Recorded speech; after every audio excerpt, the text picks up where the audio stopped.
Hi ಎಲ್ಲರಿಗೆ simple ಟ್ರಿಕ್ಸಸ್ಗೆ YouTube ಚಾನಲ್ಗೆ ಸ್ವಾಗತ. ಬನ್ನಿ, ಈ ಕೆಇ ಎಕ್ಸಾಮ್ಸ್ಗಾಗಲಿ ಟಿ ಎಕ್ಸಾಮ್ಸ್ಗೆ ಸಂಬಂಧಪಟ್ಟಂತ ಭಾರತ ದೇಶದ ಇತಿಹಾಸಕ್ಕೆ ಸಂಬಂಧಿಸಿದಂತ ಒಂದಿಷ್ಟು ಪ್ರಶ್ನೆಗಳನ್ನ ಏನ್ ಮಾಡ್ತಾ ಇದ್ರಪ್ಪ ಅಂದ್ರೆ ಇಲ್ಲಿ ಅಫಿಷಿಯಲ್ ಹಿಂದೆ ನಡೆದಂತ ಪ್ರಶ್ನೆ ಪತ್ರಿಕೆ ಒಳಗಡೆ ಒಂದು ಡಿಸ್ಕಸ್ ಮಾಡ್ತಾ ಇರ್ತೀನಿ.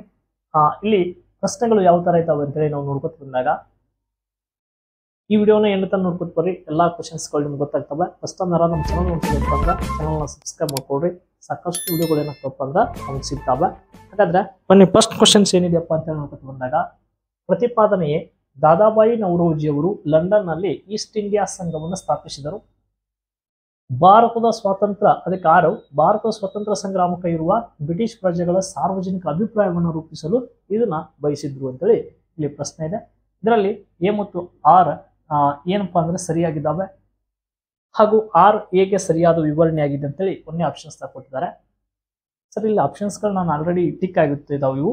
ಹಾಗಾದ್ರೆ ಇದಕ್ಕೆ ಆಪ್ಷನ್ಸ್ ಒಂದು ಏನಾಗ್ತದಪ್ಪ ಅಂದ್ರೆ ಸರಿ ಉತ್ತರ ಆಗ್ತದೆ. ಸರಿ ಉತ್ತರಗಳನ್ನ ಮತ್ತೆ ಸ್ವಲ್ಪ ಅದ್ರ ಬಗ್ಗೆ ಹೇಳ್ಕೊತ ಹೋಗಿರ್ತಿರ್ತದೆ. ನೋಡ್ರಿ, ಇಲ್ಲಿ ದಾದಾಬಾಯಿ ನವರೋಜಿಯನ್ನ ಭಾರತದ ವೃದ್ಧ ಪಿತಾಮಹ ಅಂತೇಳಿ ಕರಿತೀವಿ.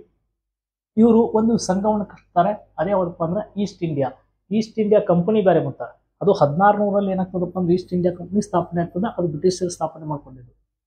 ಈ ನಮ್ಮ ಭಾರತ ದೇಶದಲ್ಲಿ ಅಂತ ಈ ವೃದ್ಧ ಪಿತಾಮಹ ಅಂತ ಅನ್ಸ್ಕೊಂಡಂತ ದಾದಾಬಾಯಿ ನವರೋಜಿ ಅವರು ಈಸ್ಟ್ ಇಂಡಿಯಾ ಸಂಘವನ್ನು ಸ್ಥಾಪಿಸ್ತಾರೆ. ಇದು ಎಲ್ಲಿ ಸ್ಥಾಪಿಸ್ತಾರಪ್ಪ ಅಂದ್ರೆ ಇಂಗ್ಲೆಂಡ್ ದೇಶದ ಲಂಡನ್ ನಲ್ಲಿ ಏನ್ ಮಾಡ್ತಾರಪ್ಪ ಅಂದ್ರೆ ಸ್ಥಾಪನೆ ಮಾಡ್ತಾರೆ. ಇದು ಸ್ಥಾಪನೆ ಮಾಡಿದ್ದು ಎಷ್ಟಲ್ಪ ಅಂದ್ರೆ 1866 ಅಂತ ಹೇಳ್ತೀವಿ. ಹೌದಾ, 1866 ಒಳಗಡೆ ಇದನ್ನ ಈ ಸಂಘವನ್ನು ಅವ್ರು ಏನ್ ಮಾಡ್ತಾರಪ್ಪ ಅಂದ್ರೆ ಸ್ಥಾಪನೆ ಮಾಡ್ತಾರೆ. ಇದರ ಉದ್ದೇಶ ಏನಾಗಿತ್ತಪ್ಪ ಅಂದ್ರೆ ಬ್ರಿಟಿಷ್ ಪ್ರಜೆಗಳ ಸಾರ್ವಜನಿಕ ಅಭಿಪ್ರಾಯವನ್ನ ರೂಪಿಸಲು ಜಾರಿಗೆ ತಂದಂತ ಒಂದು ಸಂಘ ಆಗಿತ್ತು. ಹೀಗಾಗಿ ಇದಕ್ಕೆ ಎ ಮತ್ತು ಆರ್ ಎರಡೂ ಸರಿ ಇದಾವೆ. ಆರ್ ಎಗೆ ಸರಿಯಾದ ವಿವರಣೆ ಆಗಿದೆ ಅಂತೇಳಿ ನಾವು ಆನ್ಸರ್ನ ಹಾಕ್ಬೇಕಾಗ್ತದ. ಇನ್ನ ನೆಕ್ಸ್ಟ್ ಪ್ರಶ್ನೆ ಏನಿದೆ ಅಂತೇಳಿ ಕ್ವಶನ್ಸ್ ಕೇಳ್ದ ನೋಡ್ರಿ. ಇಲ್ಲಿ ಕ್ವಶನ್ಸ್ ಈ ತರ ಇದೆ. ಇಲ್ಲಿ ಒಂದಿಷ್ಟು ಬರೆದು ಬಿಟ್ಟಿದೆ ನಾನು ಮೇಲೆ. ಕಾನೂನು ಭಂಗ ಚಳುವಳಿಯಲ್ಲಿ ಗಾಂಧೀಜಿಯವರೊಂದಿಗೆ ಭಾಗವಹಿಸಿದಂತ ಕರ್ನಾಟಕದ ತರುಣ ಅಥವಾ ಕರ್ನಾಟಕದ ವ್ಯಕ್ತಿ ಯಾರು ಅಂತ ಕೂಡ ನಿಮ್ಗೆ ಕ್ವಶನ್ಸ್ ನ ಹೈಲೈಟ್ ಮಾಡ್ತಾನೆ. ಹಾಗಾದ್ರೆ ಗಾಂಧೀಜಿಯವರೊಂದಿಗೆ ಭಾಗವಹಿಸಿದಂತ ಕರ್ನಾಟಕದ ವ್ಯಕ್ತಿ ಯಾರಪ್ಪ ಅಂತ ಕ್ವಶನ್ಸ್ ಕೇಳಿದಾಗ ಕರ್ನಾಟಕದ ಭಗತ್ ಸಿಂಗ್ ಅಂತ ಹೇಳ್ತೀವಿ. ಯಾರನ್ನಪ್ಪ ಅಂದ್ರ ಮೈಲಾರ್ ಮಹದೇವಪ್ಪ. ಆಪ್ಷನ್ಸ್ ಡಿ ಇದಕ್ಕೆ ಸರಿ ಆನ್ಸರ್ ಆಗ್ತದ. ಹಾಗಾದ್ರೆ ಕಾನೂನು ಭಂಗ ಚಳುವಳಿ ಅಂದ್ರೂ ಒಂದೇ, ದಂಡಿ ಸತ್ಯಾಗ್ರಹ ಅಂದ್ರೂ ಒಂದೇ, ಉಪ್ಪಿನ ಸತ್ಯಾಗ್ರಹ ಅಂದ್ರೂ ಒಂದೇ, ದಂಡಿ ಯಾತ್ರೆ ಅಥವಾ ಬಿಳಿ ನೀರಿನ ನದಿ ದಂಡೆ ಅಥವಾ ನದಿ ಯಾತ್ರೆ ಅಂತ ಕೂಡ ಕರೀತಾರೆ. ಇದು ಸಾಕಷ್ಟು ಹೆಸರಿನಿಂದ ಕಳಿಸ್ಕೊಳ್ತದೆ. ಹೀಗಾಗಿ ಮೈಲಾರ್ ಮಹದೇವಪ್ಪರು ನೋಡ್ರಿ 1930 ಮಾರ್ಚ್ 12ರಿಂದ ಇದು ಆರಂಭ ಆಗ್ತದೆ. 1930 ಏಪ್ರಿಲ್ ಎಷ್ಟಪ್ಪ ಅಂದ್ರೆ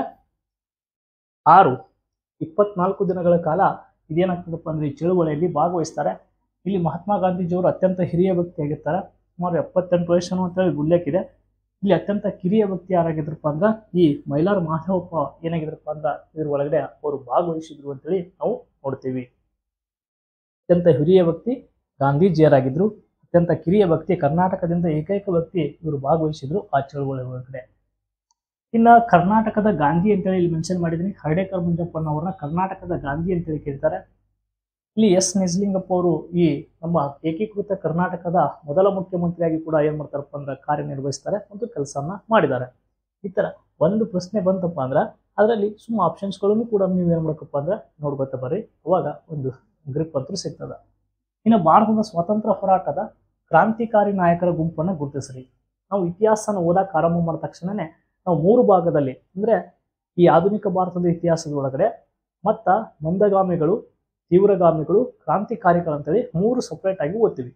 ಇತಿಹಾಸನ ನಾವು ಆಲ್ರೆಡಿ ಪ್ರಾಚೀನ ಭಾರತ ಇತಿಹಾಸ, ಮಧ್ಯಯುಗೀನ ಭಾರತ ಇತಿಹಾಸ, ಆಧುನಿಕ ಭಾರತ ಇತಿಹಾಸ ಅಂತ ಓದ್ತೀವಿ. ಆ ಆಧುನಿಕ ಭಾರತ ಇತಿಹಾಸ ಒಳಗಡೆ ಮತ್ತೆ 3 ಟೈಪ್ನ ಓದ್ತೀವಿ. ಯಾಕಪ್ಪ ಅಂದ್ರೆ ಫಸ್ಟ್ಗೆ ಮಂದಗಾಮಿಗಳು ಬರ್ತಾರೆ, ಅದಾದ ನಂತರ ತೀವ್ರಗಾಮಿಗಳು ಬರ್ತಾರೆ, ಅದಾದ ನಂತರ ಕ್ರಾಂತಿಕಾರಿಗಳು ಅಂದ್ರೆ ಗಾಂಧಿ ಯುಗದಲ್ಲಿ ಕೂಡ ಕ್ರಾಂತಿಕಾರಿಗಳಿದ್ರು. ಹೀಗಾಗಿ ಭಾರತದ ಸ್ವಾತಂತ್ರ್ಯ ಹೋರಾಟದ ಕ್ರಾಂತಿಕಾರಿ ನಾಯಕರ ಗುಂಪನ್ನ ನೋಡ್ರಿ. ಇಲ್ಲಿ V D Savarkar, Rajguru, Bal Gangadhar Tilak, Chandrashekhar Azad, WC Banerjee, Bhagat Singh ಅಂತೇಳಿ ಇಲ್ಲಿ ಆಪ್ಷನ್ಸ್ ನ ಕೊಟ್ಟಿದ್ದಾರೆ. ಸರ್, ಇದ್ರಾಗ ನೋಡ್ಕೊತ ಬಂದಾಗ ಕ್ರಾಂತಿಕಾರಿಗಳಿಗೆ ಅತಿ ಮೂಲ ಯಾರಾಗಿದ್ರಪ್ಪ ಅಂದ್ರೆ ಭಾರತ ದೇಶದ ಏನಪ್ಪ ಅಂದ್ರೆ ವಿ ಡಿ ಸಾವರ್ಕರ್ ಅಂತ ಕೇಳ್ತೀವಿ. ವಿನಾಯಕ್ ದಾಮೋದರ್ ಸಾವರ್ಕರ್ ಅಂತೇಳಿ. ಹೌದಾ, ಹಾಗಾದ್ರೆ ಇವರೇ ಅವ್ರು ಎಲ್ಲರಿಗೂ ಏನಾದ್ರಪ್ಪ ಅಂದ್ರೆ ಎಷ್ಟೋ ಜನರಿಗೆ ಕ್ರಾಂತಿಕಾರಿಗಳಿಗೆ ಪ್ರೇರಣೆ ಆದ್ರು. ಹಾಗಾದ್ರೆ ಅಂತೂ ಕರೆಕ್ಟ್ ಇದೆ. ಇನ್ನ ರಾಜಗುರು ರಾಜ್ಗುರು, ಸುಖದೇವ, ಭಗತ್ ಸಿಂಗ ಇವರು ಕೂಡ ಕ್ರಾಂತಿಕಾರಿಗಳ ಒಳಗಡೆ ನಾವು ತಗೋತೇವೆ. ಹೀಗಾಗಿ ಎ ಮತ್ತು ಬಿ ಕರೆಕ್ಟ್ ಇದೆ. ಇಲ್ಲಿ ball Gangadhar Tilak. Sir, ball Gangadhar Tilak ಅವ್ರನ್ನ ಭಾರತ ದೇಶದ ಒಳಗಡೆ ಸಾಕಷ್ಟು ಹೋರಾಟ ಮಾಡ್ತಾರೆ, ಬ್ರಿಟಿಷರ್ನ ಹಂಚಿದ್ದಾರೆ. ಆದ್ರೆ ಇವ್ರನ್ನ ಕ್ರಾಂತಿಕಾರಿ ಒಳಗಡೆ ಓದಂಗಿಲ್ಲ ನಾವು ಇವ್ರನ್ನ ತೀವ್ರಗಾಮಿ ಒಳಗಡೆ ಓದ್ತೇವೆ. ಹೀಗಾಗಿ ಇದು ಸಿ ಬರಲ್ಲ. ಇನ್ನು ಚಂದ್ರಶೇಖರ್ ಆಜಾದ್, ಎಸ್ ಇವರು ತಗೋಬಹುದು, ಇವ್ರು ಬರ್ತಾರೆ. ನೆಕ್ಸ್ಟ್ ಇನ್ನು WC ಬ್ಯಾನರ್ಜಿ, ಇವರು ಮಂದಗಾಮಿಗಳ ಒಳಗಡೆ ಒಬ್ಬ ನಾಯಕ. ತೀವ್ರಗಾಮಿಗಳಲ್ಲಿ ಕೂಡ ಬರಲ್ಲ, ಮಂದಗಾಮಿಗಳ ಒಳಗಡೆ ಬರ್ತಾರೆ. ಹೀಗಾಗಿ ಇದು ಈ ಬರಲ್ಲ. ಇನ್ನು ಭಗತ್ ಸಿಂಗ, ಇವರು ಕೂಡ ಒಬ್ಬ ಕ್ರಾಂತಿಕಾರಿ. ಹೀಗಾಗಿ ಯಾವ್ಯಾವ ಕರೆಕ್ಟ್ ಆದ ಈಗ A, B, next D, next F. A, B, D, F ಇವು 4 ಜನರು ಏನಾಗ್ತಾರಪ್ಪ ಅಂದ್ರೆ ಕ್ರಾಂತಿಕಾರಿಗಳ ನಾಯಕರ ಗುಂಪುಗಳಲ್ಲಿ ಬರ್ತಾರೆ. ಹೀಗಾಗಿ ಆಪ್ಷನ್ಸ್ ನೀವು ಎರಡನ್ನ ಏನ್ ಮಾಡಬೇಕಪ್ಪ ಅಂದ್ರೆ ಚೂಸ್ನ ಮಾಡ್ಬೇಕಾಗ್ತದ.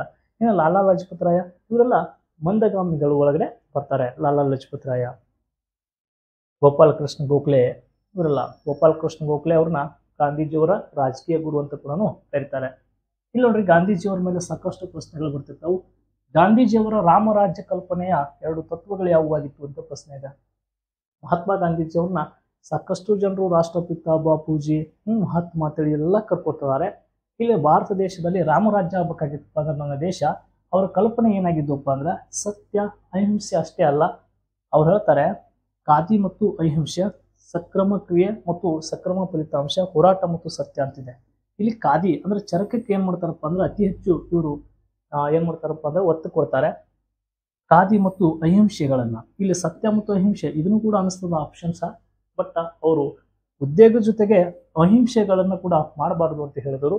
ಹೀಗಾಗಿ ಇದಕ್ಕೆ ಆಪ್ಷನ್ಸ್ ನಾವು ಏನ್ ಮಾಡಬೇಕಪ್ಪ ಅಂದ್ರೆ ಕೊಟ್ಟಂತ ಆಪ್ಷನ್ಸ್ ಒಳಗಡೆ ನಾವು ಮ್ಯಾಚ್ ಮಾಡಿದಾಗ ಆಪ್ಷನ್ಸ್ 2ನ ಏನಾಗ್ತದಪ್ಪ ಅಂದ್ರೆ ಸೂಕ್ತ ಅನಿಸ್ತದೆ. ಗಾಂಧೀಜಿಯವರ ಈ ಮೂಲಭೂತ ಕರ್ತವ್ಯ ಒಳಗಡೆ ಕೂಡ ಗಾಂಧೀಜಿಯ ಏನಾದಪ್ಪ ಅಂದ್ರೆ ನಾವು ಈ ಸಂವಿಧಾನ ಒಳಗಡೆ ನೋಡ್ತೀವಿ. ಅಲ್ಲಿ ಗಾಂಧೀಜಿಯವರ ತತ್ವಗಳು ಯಾವ ಭಾಗದಲ್ಲಿ ಕಂಡು ಬರ್ತವೆ ಅಂತ ಕ್ವಶನ್ಸ್ ಕೇಳ್ತಿರ್ತಾನೆ. ಮೂಲಭೂತ ಕರ್ತವ್ಯ ಒಳಗಡೆ ಕೂಡ ನಮಗಲ್ಲಿ ಕಂಡು ಬರ್ತವೆ. ನೆಕ್ಸ್ಟ್ ಪ್ರಶ್ನೆ, ಸರ್ ಸರಿಯಾದ ಹೊಂದಿಕೆಯಾಗುವ ಜೋಡಿಯನ್ನ ಇಲ್ಲಿ ಗುರುತಿಸಿದೆ ಅಂತ ಕೊಟ್ಟಿದ್ರು. ಇದಕ್ಕ ಕ್ವಶನ್ಸ್ ಇಲ್ಲಿ ಒಂದೊಂದು ದೇಶದ ಪ್ರಮುಖ ವ್ಯಕ್ತಿಗಳನ್ನ ಅವರು ಯಾವ್ಯಾವ ದೇಶಕ್ಕೆ ಸಂಬಂಧಿಸಿದ್ದಾರೆ ಅನ್ನೋದು ಸ್ವಲ್ಪ ಆದ್ರೂ ಐಡಿಯಾ ಇತ್ತಪ್ಪ ಅಂದ್ರೆ ನಮ್ಗೆ ಗೊತ್ತಾಗ್ತದೆ. ಇದೆಲ್ಲ ನ್ಯಾಷನಲ್ ನ್ಯೂಸ್ಗಳು. ಸ್ಟಾಲಿನ್ ಅಂತ ಹೇಳ್ತೀವಿ, ಈತ ರಷ್ಯಾದ ಅಧ್ಯಕ್ಷ. ಚರ್ಚಿಲ್ ಅಮೆರಿಕದ ಅಧ್ಯಕ್ಷ ಅಂತ ಕೊಟ್ಟಿರ್ತಾನೆ. ಚರ್ಚಿಲ್ ಅಮೆರಿಕ ಅಧ್ಯಕ್ಷ ಆಗಕ್ಕೆ ಸಾಧ್ಯ ಇಲ್ಲ. ಯಾಕಪ್ಪ ಅಂದ್ರೆ ವಿನ್ಸ್ಟನ್ ಚರ್ಚಿಲ್ ಈತ ಇಂಗ್ಲೆಂಡ್ಗೆ ಸಂಬಂಧಿಸಿದಂತ ಒಬ್ಬ ವ್ಯಕ್ತಿ. ವಿನ್ಸ್ಟನ್ ಚರ್ಚಿಲ್ ಯಾಕ ಈತ ಫೇಮಸ್ ಆಗಿ ಉಳಿತಾನಪ್ಪ ಅಂದ್ರೆ ಗಾಂಧೀಜಿಯವರನ್ನ ಅರೆಬೆತ್ತಲ ಫಕೀರ ಅಂತ ಕರೀತಾರೆ. ಹೀಗಾಗಿ ಚರ್ಚಿಲ್ ಇಲ್ಲಿ ಬರುವುದಿಲ್ಲ. ಇನ್ನ ರೂಸ್ವೆಲ್ಟ್ ಅಂತ ಹೇಳಿ ಕೊಟ್ಟಿದ್ದಾರೆ. ಇದು ಕೂಡ ಫ್ರಾನ್ಸ್ನ ಅಧ್ಯಕ್ಷ ಅಂತ ಕೊಟ್ಟಿದ್ದಾರೆ. ಇಲ್ಲ, ಫ್ರಾನ್ಸ್ನ ಪ್ರಸ್ತುತ ಅಧ್ಯಕ್ಷರ ಎಮಾನ್ಯುಯಲ್ ಅಂತ ಹೇಳಿ ಕರಿತೀವಿ. ಹೀಗಾಗಿ ಇದು ಕೂಡ ಬರಲ್ಲ. ಡಿಗಾಲೆ ಇಂಗ್ಲೆಂಡಿನ ಅಧ್ಯಕ್ಷ ಅಂತಲ್ಲ. ಇದರಕ್ಕ ಸ್ಟಾಲಿನ್ ಈತ ರಷ್ಯಾದ ಅಧ್ಯಕ್ಷರು. ಹೀಗಾಗಿ ಆಪ್ಷನ್ಸ್ 1ನ ಏನ್ ಮಾಡಬೇಕಪ್ಪ ಅಂದ್ರೆ ಚೂಸ್ನ ಮಾಡಬೇಕು. ಈ ಪ್ರಸ್ತುತವಾಗಿ ಅಮೆರಿಕದ ಅಧ್ಯಕ್ಷರು ಯಾರಿದ್ದಾರೆ? ಸಾಧ್ಯ ಆದಷ್ಟು, ಯಾಕಪ್ಪ ಅಂದ್ರೆ ಅತಿ ಹೆಚ್ಚು ಏನಪ್ಪಾ ಅಂದ್ರೆ ನ್ಯೂಸ್ ನಲ್ಲಿರುವಂತ ವ್ಯಕ್ತಿ. ಹೌದಾ? ಯಾರು ಅಂತ ಹೇಳಿ ಕಮೆಂಟ್ ಬಾಕ್ಸ್ ಅಲ್ಲಿ ಕಮೆಂಟ್ ಮಾಡಿ. ಪ್ರಸ್ತುತ 2025 ಕೇಳಾಕ್ತೀನಿ ನಾನು. 2ನೇ ಬಾರಿಗೆ ಏನಾದ್ರಪ್ಪ ಅಂದ್ರೆ ಅವರು ಆಯ್ಕೆ ಆಗಿದ್ದಾರೆ. ನೆಕ್ಸ್ಟ್ ಪ್ರಶ್ನೆ, ಸರ್ ಹಂಟರ್ ಆಯೋಗಕ್ಕೆ ಹೊಂದಾಣಿಕೆಯಾಗುವುದು. ಹಂಟರ್ ಆಯೋಗಕ್ಕೆ ಹೊಂದಾಣಿಕೆಯಾಗುವುದು ಇಲ್ಲಿ ಬಾರ್ಡೋಲಿ, ಇದು ಬಾರ್ಡೋಲಿ ಆಗಬೇಕು. ಬಾರ್ಡೋಲಿ ಸತ್ಯಾಗ್ರಹ, ಖಿಲಾಫತ್ ಚಳುವಳಿ, ಚೌರಿ ಚೌರ ಘಟನೆ, ಜಲಿಯನ್ ವಾಲಾಬಾಗ್ ದುರಂತ ಅಂತ ಕೊಟ್ಟಿದ್ದಾರೆ. ಇಲ್ಲಿ ಹಂಟರ್ ಆಯೋಗ ಅಂತ ಹೇಳ್ತೀವಿ. ಈ ಆಯೋಗಕ್ಕೆ ಸಂಬಂಧಿಸಿದಂತ ಒಂದು ಯಾವುದಪ್ಪ ಅಂದ್ರೆ ಆಪ್ಷನ್ಸ್ 4 ಜಲಿಯನ್ ವಾಲಾಬಾಗ್ ಹತ್ಯಾಕಾಂಡ ಅಥವಾ ಜಲಿಯನ್ ವಾಲಾಬಾಗ್ ದುರಂತ ಅಂತ ಹೇಳ್ತೀವಿ. 1919 ಏಪ್ರಿಲ್ 13ರಂದು ಒಂದು ಸ್ಥಳದಲ್ಲಿ ಜಲಿಯನ್ ವಾಲಾಬಾಗ್ ಅಂತ ಒಂದು ಸ್ಥಳದಲ್ಲಿ ಇದೇನಾಗ್ತದಪ್ಪ ಅಂದ್ರೆ ಒಂದು ದುರಂತ ನಡೀತದೆ. ಇಲ್ಲಿ ಸಾಕಷ್ಟು ಜನರು ಏನಾಗ್ತಾರಪ್ಪ ಅಂದ್ರೆ ಸಾವಿಗೀಡಾಗ್ತಾರೆ. ಎಷ್ಟೋ ಜನರು ಅಂಗವಿಕಲರಾಗ್ತಾರೆ. ಅಲ್ಲಿ ಜನರಲ್ ಡಯರ್ ಅಂತ ಹೇಳಿ ಒಬ್ಬ ವ್ಯಕ್ತಿ ಏನ್ ಮಾಡ್ತಾನಪ್ಪ ಅಂದ್ರೆ ಫೈರಿಂಗ್ ಮಾಡಿದಾಗ ಸಾಕಷ್ಟು ಏನಾಗ್ತದಪ್ಪ ಅಂದ್ರೆ ಅಲ್ಲಿ ಪ್ರಾಣಹಾನಿಗಳಾಗ್ತವೆ. ಅದೇ ರೀತಿಯಾಗಿ ನಮ್ಮ ಕರ್ನಾಟಕದ ಜಲಿಯನ್ ವಾಲಾಬಾಗ್ ಅಂತ ಅಂದಾಗ ವಿಧರಾಸತ್ವ ಘಟನೆ ಅಂತ ಕೂಡ ನಾವು ನೆನಪು ಮಾಡ್ಕೋತೀವಿ. ಇನ್ನ ಬಾರ್ಡೋಲಿ ಸತ್ಯಾಗ್ರಹ ಅನ್ನೋದು ಇದು ನಾನು ಮೊನ್ನೆ ಸರ್ದಾರ್ ವಲ್ಲಭಾಯ್ ಪಟೇಲ್ ಅವರ ಜನ್ಮದಿನ ಇದ್ದಾಗ ಒಂದು ರೀಲ್ಸ್ ಹಾಕಿದ್ದೆ. ಅದ್ರ ಒಳಗಡೆ ಇದು ನೋಡಿರ್ಬೇಕು ನೀವು. ಬಾರ್ಡೋಲಿ ಸತ್ಯಾಗ್ರಹದ ನಾಯಕರಾರಪ್ಪ ಅಂದ್ರೆ ಸರ್ದಾರ್ ವಲ್ಲಭಾಯ್ ಪಟೇಲ್ ಆಗಿದ್ರು. ಅಲ್ಲಿ ಎಷ್ಟೋ ರೈತರಿಗೆ ಏನ್ ಮಾಡ್ತಾರಪ್ಪ ಅಂದ್ರ ಇವರು ಒಬ್ಬ ಪ್ರಮುಖ ನಾಯಕರಾಗಿ ನಿಂತ್ಕೊಂಡ್ರು. ಟ್ಯಾಕ್ಸ್ ಕಟ್ಟೋದಿಲ್ಲ ಅಂತ ಹೇಳಿ ಆ ಹೋರಾಟದಲ್ಲಿ ಯಶಸ್ವಿ ಆದ್ರು 1928ರಲ್ಲಿ ಅಂತ ಹೇಳಿ ಕರಿತೀವಿ ಬಾರ್ಡೋಲಿ ಸತ್ಯಾಗ್ರಹನ. ಈಗ ಪ್ರಸ್ತುತವಾಗಿ ರೈತರು ಹೋರಾಟ ಮಾಡತ್ತಾರ. ಬಟ್ ಕೇಳಕ್ಕೆ ಒಬ್ಬ ನಾಯಕನು ಬರಾಕತ್ತಿಲ್ಲ ಅಷ್ಟೇ. ಬಂದರೂ ಕೂಡ ಸುಮ್ಮನೆ ಸಿಂಪತಿ ತಮ್ಮ ರಾಜಕಾರಣಕ್ಕೋಸ್ಕರ ಬರ್ತಾರೆ ಹೊರತಾಗಿ ಅದನ್ನು ಯಶಸ್ವಿ ಮಾಡೋಕ್ಕಂತೂ ಆಗಂಗಿಲ್ಲ. ಇವಾಗಿನ ನಾಯಕರೇ ಬೇರೆ. ಅವಾಗ ಗಾಂಧೀಜಿಯವರಾಗಲಿ ಸರ್ದಾರ್ ವಲ್ಲಭಾಯ್ ಪಟೇಲ್ ಅವರು ಹೋಗಿ ಹೋರಾಟ ಕೂತ್ರಪ್ಪ ಅಂದ್ರೆ ಸಾಕು, ಅದು ಯಶಸ್ವಿನೇ. ನೆಕ್ಸ್ಟ್ ಇನ್ನು ಖಿಲಾಫತ್ ಚಳುವಳಿ ಅಂತ ಹೇಳ್ತಿರ್ತೀವಿ. ಈ ಖಿಲಾಫತ್ ಚಳುವಳಿಯನ್ನ ಎಲ್ಲಿ ಟರ್ಕಿ ದೇಶದಲ್ಲಿ ನಡೆದಿರ್ತದ. ಅಲ್ಲಿ ನಡೆದಾಗ ನಮ್ಮ ಭಾರತ ದೇಶದಲ್ಲಿ ಶೌಕತ್ ಅಲಿ ಅಥವಾ ಮೊಹಮ್ಮದ್ ಅಲಿ ಅಂತೇಳಿ ಅಲಿ ಸಹೋದರರು ಏನ್ ಮಾಡ್ತಾರಪ್ಪ ಅಂದ್ರೆ ಖಿಲಾಫತ್ ಚಳುವಳಿಯನ್ನ 1919ರಿಂದ 1922 ತನ ಇದನ್ನ ಏನ್ ಮಾಡ್ತಾರಪ್ಪ ಅಂದ್ರೆ ಭಾರತ ದೇಶದಲ್ಲಿ ಮುಂದುವರಿಸ್ತಾರೆ. ಇದಕ್ಕೆ ಬೆಂಬಲ ಕೊಟ್ಟಂತ ಭಾರತೀಯ ವ್ಯಕ್ತಿ ಯಾರಪ್ಪ ಅಂದ್ರೆ ಮಹಾತ್ಮ ಗಾಂಧೀಜಿ ಅಂತ ಕೂಡ ನಾವು ನೋಡ್ತೀವಿ. ಇನ್ನು ಚೌರಿ ಚೌರ ಘಟನೆ ಅಂತ ಹೇಳ್ತಿರ್ತೀವಿ. 1922ರಲ್ಲಿ ಈ ಘಟನೆ ಏನಾಗ್ತದಪ್ಪ ಅಂದ್ರೆ ನಡೀತದೆ, ಚೌರಿ ಚೌರ ಘಟನೆ. ಈ ಚೌರಿ ಚೌರ ಘಟನೆ ಒಳಗಡೆ 22 ಪೊಲೀಸರ ಸಜೀವ ದಹನ ಕೂಡ ಆಗ್ತದ. ಸಾಕಷ್ಟು ಏನಾಗ್ತದಪ್ಪ ಅಂದ್ರ ಈ ಹೋರಾಟದಿಂದನೇ, ಈ ಚೌರಿ ಚೌರ ಘಟನೆ ನಡೆದ ಸಲುವಾಗಿನೇ ಅಸಹಕಾರ ಚಳುವಳಿಯನ್ನ ಗಾಂಧೀಜಿಯವರು ಹಿಂಪಡಿತಾರೆ. ಎಲ್ಲ ಒಂದಕ್ಕೊಂದು ಏನದಪ್ಪ ಅಂದ್ರೆ ಲಿಂಕ್ಗಳು ಇದಾವ. ನೆಕ್ಸ್ಟ್ ಪ್ರಶ್ನೆ ಏನಿದೆಯಪ್ಪ ಅಂತ ನೋಡ್ಕೊತ ಬಂದಾಗ, ಎರಡನೇ ಮಹಾಯುದ್ಧ ಕದನ ಬಾಂಧವ್ಯ ವೃತ್ತೆಯ ಗುಂಪಿನ ಸದಸ್ಯ ಅಂದ್ರೆ ಬಾಂಧವ್ಯ ಮಿತ್ರ ರಾಷ್ಟ್ರ ಅಂತ ಕರಿಬಹುದು ಅದನ್ನ. ಅಲ್ಲಿ ಸದಸ್ಯ ರಾಷ್ಟ್ರಗಳು ಯಾವಾಗಿದ್ದು ನೋಡ್ರಿ. ಇಲ್ಲಿ ಇಟಲಿ ಬಂದದ. ಇದು ಇಟಲಿ ವಿರೋಧ ಬಣದಲ್ಲಿತ್ತು, ಹೀಗಾಗಿ ಬರಲಿಲ್ಲ. ಇಲ್ಲಿ ಜರ್ಮನಿ, ಇಟಲಿ ಇವೆರಡು ವಿರೋಧ ಬಣದಲ್ಲಿದ್ದು. ನೆಕ್ಸ್ಟ್ ಇಲ್ಲಿ ಬ್ರಿಟನ್, ಜರ್ಮನಿ ಬಂತಲ್ಲ ಮತ್ತಿದ್ರಾಗ ಆಪ್ಷನ್ಸ್ 4 ಅವರಲ್ಲ, 3 ಆಪ್ಷನ್ಸ್ಗಳಲ್ಲಪ್ಪ ಅಂದ್ರೆ ಇನ್ನು ಉಳಿದಿದ್ದು ಒಂದೇ. ಈ ಬ್ರಿಟನ್ ಆಗ್ಲಿ, ಫ್ರಾನ್ಸ್ ಆಗ್ಲಿ, ರಷ್ಯಾ ಇವು ಮಿತ್ರ ಬಣದಲ್ಲಿ. ಶತ್ರು ಬಣದಲ್ಲಿ ಇದು ಯಾವಪ್ಪ ಅಂದ್ರೆ ಜರ್ಮನಿ, ಇಟಲಿ ಇವೆಲ್ಲ ಏನ್ ಬರ್ತಪ್ಪ ಅಂದ್ರೆ ಜಪಾನ, ಇವೆಲ್ಲ ವಿರೋಧ ಬಣದಲ್ಲಿ ಏನಿದ್ದಪ್ಪ ಅಂದ್ರೆ ಗುರುತಿಸಿಕೊಂಡಂತ ರಾಷ್ಟ್ರಗಳಾಗಿದ್ದು. ಈ ತರ 1914ರಲ್ಲಿ ಇದು ಮೊದಲ ಏನಾಗಿತ್ತಪ್ಪ ಅಂದ್ರೆ ಮಹಾಯುದ್ಧ ಸ್ಟಾರ್ಟ್ ಆಗಿತ್ತು 18 ತನ. ಎರಡನೇ ಮಹಾಯುದ್ಧ 1939ರಿಂದ ಏನಾಗ್ತದಪ್ಪ ಆರಂಭ ಆಗ್ತದ. ಅದರಲ್ಲಿ ಎಲ್ಲಿಪ್ಪ ಅಂದ್ರೆ ಜಪಾನ್ ದೇಶದಲ್ಲಿ 2 ಹಿರೋಶಿಮಾ ಮತ್ತು ನಾಗಸಾಕಿ ಮೇಲೆ ಅಣುಬಾಂಬುಗಳು ದಾಳಿ ಮಾಡಿದ್ರಿಂದ ಈ ಯುದ್ಧ ಏನಾಗ್ತದಪ್ಪ ಅಂದ್ರೆ ಕೊನೆಗೊಳ್ತದ. ಶತ್ರು ಬಣಗಳು ಏನಾಗ್ತದಪ್ಪ ಅಂದ್ರೆ ಸೋಲನ್ನೊಪ್ಕೋತಾವ ಅಂತೇಳಿ ಎರಡನೇ ಮಹಾಯುದ್ಧದ ಬಗ್ಗೆ ನೀವು ನೋಡ್ಕೊತಿರ್ಬೋದು. ಈ ತರ ಏನಪ್ಪ ಅಂದ್ರೆ ಭಾರತ ದೇಶದ ಇತಿಹಾಸಕ್ಕೆ ಸಂಬಂಧಿಸಿದಂತ ಪ್ರಮುಖ ಪ್ರಶ್ನೆಗಳನ್ನ ಒಂದು 5ರಿಂದ 6 ಕ್ವಶನ್ಸ್ಗಳನ್ನ ಅಥವಾ 10 ಕ್ವಶನ್ಸ್ಗಳನ್ನ ನಾನು ಡಿಸ್ಕಸ್ ಮಾಡಿ ಹಾಕ್ತಿರ್ತಿರ್ತೀನಿ. ಒಂದು 10 ನಿಮಿಷ 15 ನಿಮಿಷ ವಿಡಿಯೋಗಳು ಅಪ್ಲೋಡ್ ಆಗ್ತಿರ್ತವೆ. ನೋಡ್ಕೊಡ್ರಿ, ಚಾನಲ್ನ ಸಬ್ಸ್ಕ್ರೈಬ್ ಮಾಡ್ಕೊಡ್ರಿ. ಇನ್ನೂ ಸಾಕಷ್ಟು ಪ್ರಶ್ನೆಗಳನ್ನ ಏನು ಮಾಡ್ತೀನಪ್ಪ ಅಂದ್ರೆ ಅಪ್ಲೋಡ್ ಮಾಡ್ತೀನಿ. ಧನ್ಯವಾದಗಳು.